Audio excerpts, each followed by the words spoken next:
ಶ್ರೀಕೃಷ್ಣಾರ್ಪಣಮಸ್ತು. ನಮ್ಮಲ್ಲೊಂದು ಸಂಪ್ರದಾಯವಿದೆ. ಯಾವುದೇ ಪೂಜೆ ಕೊನೆಯಲ್ಲಿ ಅಥವಾ ಯಾವುದೇ ಸೇವೆಯನ್ನು ವಸ್ತುವನ್ನು ದೇವರಿಗೆ ಅರ್ಪಿಸುವಾಗ ಶ್ರೀಕೃಷ್ಣಾರ್ಪಣಮಸ್ತು ಎಂದು ಹೇಳಿ ತುಳಸಿ ಅಕ್ಷತೆ ಕಾಳಿನೊಂದಿಗೆ ನೀರು ಬಿಟ್ಟು ಸೇವೆ ಅಥವಾ ವಸ್ತುವನ್ನು ದೇವರಿಗೆ ತುಳಸಿಯನ್ನು ನಾವು ಸ್ವೀಕರಿಸುತ್ತೇವೆ. ಶ್ರೀಕೃಷ್ಣಾರ್ಪಣಮಸ್ತು ಏಕೆ? ಮಹಾವಿಷ್ಣುವಿನ ಉಳಿದ ಅವತಾರಗಳ ನಾಮಗಳಿಂದ ಅರ್ಪಣ ಏಕಿಲ್ಲ ಅಂದರೆ, ಶ್ರೀ ಮಹಾವಿಷ್ಣುವಿನ ದಶಾವತಾರಗಳಲ್ಲಿ ಶ್ರೀಕೃಷ್ಣಾವತಾರಕ್ಕೆ ವಿಶಿಷ್ಟ ಮಹತ್ವವಿದೆ. ಕೃಷ್ಣಾವತಾರಕ್ಕೆ ಹೋಲಿಸಿದರೆ ಇನ್ನಿತರ ಅವತಾರಗಳಲ್ಲಿ ಭಗವಂತನು ಸಾಮಾನ್ಯ ಜನರಿಗೆ ಶ್ರೀಕೃಷ್ಣನಷ್ಟು ಹತ್ತಿರವಾಗಿರಲಿಲ್ಲ.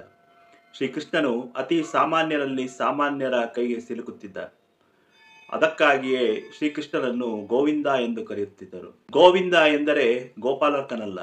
ಗೋ ಅಂದರೆ ಇಂದ್ರಿಯ, ವಿಂದ ಎಂದರೆ ನಿಲುಕು ಅಥವಾ ಸಿಗು ಎಂಬರ್ಥ. ವಿಂದತಿ ಸಹ ಗೋವಿಂದ, ಅವನೇ ಶ್ರೀಕೃಷ್ಣ.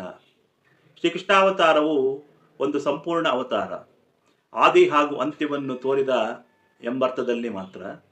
ಈ ಅವತಾರದಲ್ಲಿ ದಶಾವತಾರದ ಉಳಿದ 9 ಅವತಾರಗಳಲ್ಲಿ ಭಗವಂತನು ತೋರಿಸಿದ ಲೀಲೆಗಳೆಲ್ಲವೂ ಇವೆ. ಹಾಗಾಗಿ ಶ್ರೀಕೃಷ್ಣನಿಗೆ ಅರ್ಪಣೆ ಮಾಡಿದರೆ ಉಳಿದೆಲ್ಲ ಅವತಾರಗಳಿಗೆ ಅರ್ಪಿಸಿದಂತೆ. ಹಾಗಾಗಿಯೇ ಶ್ರೀಕೃಷ್ಣಾರ್ಪಣಮಸ್ತು ಅನ್ನುತ್ತಾರೆ. ಒಮ್ಮೆ ದೇವರಿಗೆ ಕೃಷ್ಣಾರ್ಪಣ ಆಯಿತೋ, ಆ ವಸ್ತು, ಸೇವೆ, ಪೂಜೆ ದೇವರಿಗೆ ಸೇರಿದ್ದು. ನಮಗೆ ಅದರ ಮೇಲೆ ಯಾವುದೇ ಹಕ್ಕಿಲ್ಲ. ಕೃಷ್ಣಾರ್ಪಣ ತುಳಸಿಯೊಂದೇ ನಮ್ಮ ಪಾಲಿಗೆ. ಅಹಂ ತ್ಯಜಿಸಿ ಕೃಷ್ಣಾರ್ಪಣ ಮಾಡಿದರಂತೂ ಆಮೀತ ಪುಣ್ಯಫಲ. ಎತ್ತರೋಷಿ ಯದಶ್ನಾಸಿ ಯಜ್ಜುಹೋಷಿ ದದಾಸಿ ಯತಃ ಎತ್ತ ಪಶ್ಯಸಿ ಕೌಂತೆಯ ತತ್ಕುರುಷ್ವ ಮದಾರ್ಪಣಂ.